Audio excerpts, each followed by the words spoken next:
অস্ট্রেলিয়ার পর ভারতের কাছে হেরে সুপার 8 থেকে বিদায় নেওয়ার সংখ্যায় বাংলাদেশ।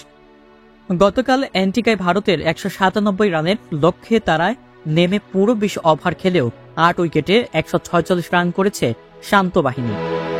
ম্যাচটি তারা হেরে গেছে 50 রানে। এমন ম্যাচে টাইগারদের রান তারার অ্যাপ্রোচ নিয়ে প্রশ্ন তুললেন তামিম ইকবাল।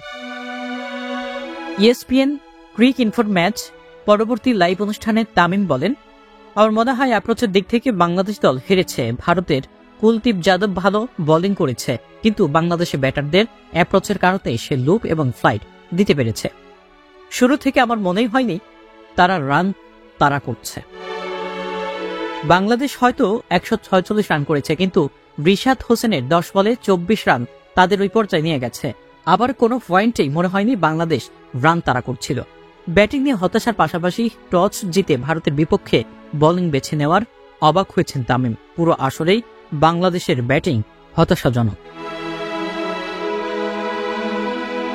এখান থেকে ঘুরে দাঁড়ানোর উপায় খুঁজে পেতে হবে। ব্যাটাররা যখন রান করে তখন 160 থেকে 170 রান তারা করা যায়, কিন্তু যখন আপনি জানেন ব্যাটাররা হিমশিম খাচ্ছে, আমি অবাক হয়েছি বাংলাদেশ আগে বোলিং নেওয়ায়। এই ম্যাচে দলের অনেকগুলো সিদ্ধান্ত আমাকে অবাক করেছে।